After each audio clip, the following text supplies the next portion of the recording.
నమస్తే, జర్నలిస్ట్ మీ KMR. Andhra Pradesh TDP యువనేత, విద్యాశాఖ మంత్రి 2024 ముందు యువగలం పేరుతో రాష్ట్రం అంతా కూడా పాదయాత్ర చేశారు. అనేక హామీలు ఇచ్చారు. 20 లక్షల ఉద్యోగాలు, యువతకి ఉపాధి, అదేవిధంగా అనేక రంగాలకు, సామాజిక వర్గాలకు పెద్దపీట వేస్తాం కూటమి ప్రభుత్వం అధికారంలోకి వస్తే. మరి ఇవాళకి సంవత్సరం కాలం పూర్తి చేసుకున్నారు. మరి యువగలం పేరుతో నిర్వహించిన పాదయాత్ర నారా లోకేష్ గారికి ఒక రాజకీయ పరమైన మైలేజీ వచ్చిందని చెప్పుకోవాలి. 2014, 2019 వరకు నారా లోకేష్ గారు అంటే రాజకీయ చైతన్యంలో ఆశించిన స్థాయిలో మైలేజీ లేదనేది అందరికీ తెలిసిందే. కానీ పాదయాత్ర తర్వాత పాదయాత్ర ప్రతి జిల్లాకి వెళ్ళినప్పుడు, ప్రతి పట్టణానికి, పల్లెకి వెళ్ళినప్పుడు నారా లోకేష్ గారు ప్రజలతో సెల్ఫీ ఫొటోస్తో, అదేవిధంగా వృద్ధులు, మహిళలు, చిన్నపిల్లలు, వివిధ రంగాల ప్రజానీకంతో నారా లోకేష్ గారు కలిగి తిరగడం, వారితో మమేకం కావటం, నారా లోకేష్ గారిలో ఒక రాజకీయ పరిపక్వత వచ్చిందనడానికి యువగలం పాదయాత్రే ప్రధానంగా చెప్పుకోవచ్చు. కూటమి అధికారంలోకి వచ్చిన తర్వాత ఇప్పుడు తెర వెనక రాష్ట్రం అంతా కూడా తానే అన్ని విధాలుగా, అన్ని శాఖల కంటే పరిపాలనా పరంగా వ్యవహారాలు, కీలక అంశాలపైన నారా లోకేష్ గారు మార్కు ఉంది అనేది అందరికీ తెలిసిన విషయమే. ఇవాళ ఎక్కడికి వెళ్ళినా, ఏ జిల్లాకి వెళ్ళినా, మీడియా సమావేశాల్లో కానీ, మీటింగ్స్లో కానీ మాట్లాడే తీరు రాజకీయ పరంగా దాదాపుగా భవిష్యత్ రాజకీయాల్లో నారా లోకేష్ గారు ఒక చైతన్యం కలిగిన నాయకుడిగా ఎదగడానికి చాలా అంశాలు నారా లోకేష్ గారికి కలిసి వచ్చినాయి. ప్రెస్ కాన్ఫరెన్స్లో కూడా ఎక్కడ కూడా బెరవకుండా, కన్ఫ్యూజన్ లేకుండా మీడియా ప్రతినిధులు అడిగే ప్రతి ప్రశ్నకి చాలా సమర్థవంతంగా, అది కూడా నవ్వుతూ, చెలెత్తుతో చాలా స్ట్రైట్గా ఆన్సర్ చేస్తున్నారు.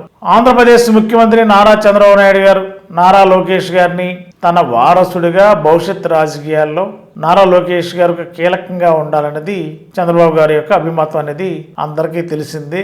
ఇది ఎవరికి తెలియంది కాదు. మరి యువ నాయకుడిగా ఇప్పటికే తన మార్కు ఈ 8 నెలల కూటమి పాలనలో నారా లోకేష్ గారు తన మార్కుని సంపాదించగలిగారనేది ప్రతి ఒక్కరికి అర్థమైన పరిస్థితులు. మరి ఏ శాఖలోనైనా ఆ శాఖల పనితీరు కానీ, నామినేటెడ్ పోస్టుల్లో సామాజిక వర్గాల సమీకరణలో ఎవరెవరు ఆ పదవులకు ఉండాలి, ఎవరెవరికి ఆ పదవులు ఇవ్వాలి అనేది ముఖ్యమంత్రి గారు, ఉప ముఖ్యమంత్రి గారు మాట్లాడుకుని ఒక నిర్ణయానికి వచ్చిన తర్వాత, దానికి ముందే ముఖ్యమంత్రి గారు తనయుడు నారా లోకేష్ గారు కూడా ఒక కొంత కసరత్తు జిల్లాల వారీగా, నియోజకవర్గాల వారీగా యువగలం పాదయాత్రలో పార్టీ కోసం నిరంతరం పనిచేసిన కీలక నాయకులు ఎవరైతే ఉన్నారో వాళ్ళని దశల వారీగా ఈ కూటమి ప్రభుత్వంలో ఒక ఉన్నత స్థాయిలో పెట్టాలన్నది నారా లోకేష్ గారి యొక్క సంకల్పంగా కనిపిస్తుంది. ఇప్పటికే రాజకీయ పరిపక్వంతో అడుగులు వేస్తూ ప్రజాదరణతో పాటు టీడీపీ పార్టీలో ఆ పార్టీ ముఖ్య నేతల అభిమానాన్ని, అంతేకాదు రాజకీయ పరంగా ప్రతి ఒక్కరిని మాట్లాడే తీరు, గౌరవించే విధానంలో కూడా నారా లోకేష్ గారు అందెవేసిన చేయగానే ప్రస్తుతం కనిపిస్తున్నారు ఏపీలో. మరి యువకాలం ఇవాళకి సంవత్సర కాలం. మరి ఈ సంవత్సర కాలంలో అనేక సమస్యలు, ప్రజలు అనేక సమస్యలు గలమెత్తారు. అవన్నీ కూడా నోట్ చేసుకున్నారు. అవన్నీ కూడా దశల వారీగా ఇంకా 4.5 సంవత్సరాలు సమయం ఉంది ఈ ప్రభుత్వానికి. ఈలోపు ఇవన్నీ కూడా పూర్తి చేస్తామని చెప్పి అన్నారు. మరి 20 లక్షల ఉద్యోగాలు, నిరుద్యోగ సమస్య నిర్మూలనకు ప్రభుత్వం కట్టుబడి ఉంది. 20 లక్షల ఉద్యోగాలు ఇస్తాం 5 సంవత్సరాల పదవీ కాలంలో అని అన్నారు లోకేష్ గారు. మరొక వైజాగ్లోనే దాదాపుగా ఐటీ వింగ్ అనేక సంస్థలు తీసుకొస్తున్నాం. వాటిల్లోనే దాదాపుగా 5 లక్షల మందికి ఉద్యోగాలు ఇవ్వబోతున్నామని చెప్పి ఈరోజు విశాఖపట్నంలో నారా లోకేష్ గారు ప్రకటించారు. అంటే 5 లక్షల ఉద్యోగాలు ఆ ప్రాంతంలోనే ఉత్తరాంధ్ర జిల్లాలకి ఉపయోగపడేలా విశాఖపట్నం, శ్రీకాకుళం, విజయనగరం, మరి రాయలసీమ, కోస్తాంధ్ర జిల్లాల్లో మిగిలిన 15 లక్షల మంది నిరుద్యోగ యువతకి 5 సంవత్సరాల ఉద్యోగులు ఇచ్చే అవకాశం ప్రభుత్వం ఆలోచిస్తుందా అని కూడా ప్రశ్న ప్రతి ఒక్కరిలో మెదులుతుంది.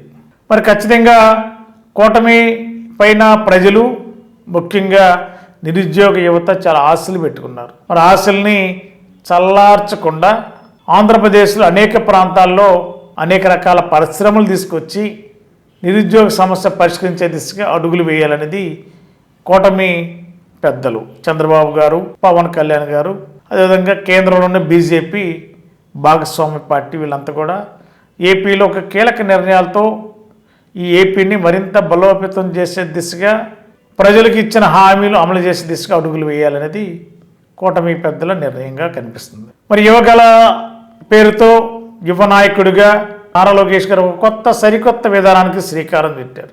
ప్రజలతో నేరుగా సంబంధాలు. ఈవేళ టెక్నాలజీ పెరిగింది. నారా లోకేష్ గారు కూడా తన వ్యక్తిగత ఫోన్ నంబరు కొంతమంది ముఖ్యులకి ఇచ్చి ఏదైనా ఉంటే వాట్సాప్ మెసేజ్ పెడితే ఖచ్చితంగా దానికి వెంటనే రెస్పాండ్ కావటం ఒక మంచి సాంప్రదాయంగా కనిపిస్తుంది నారా లోకేష్ గారి దగ్గర. మరి ఖచ్చితంగా ఆ స్థాయిలో ఉన్న నాయకుడు టీడీపీలో ఎవరైనా తన అభిప్రాయాన్ని లోకేష్ గారి దృష్టిలో తీసుకువెళ్ళాలి అనుకున్నప్పుడు వాట్సాప్ మెసేజ్ పెడితే వెంటనే స్పందించి మళ్ళీ మెసేజ్ పంపించి ఆన్సర్ చేయడం అనేది మరి ఒక యువ నాయకుడిగా దాంట్లో కూడా లోకేష్ గారు సక్సెస్ అయ్యారని చెప్పి అనుకోవచ్చు. మరి అలాంటి యువ నాయకుడికి రానున్న రోజుల్లో భవిష్యత్ ప్రణాళిక కూడా ముందుంది.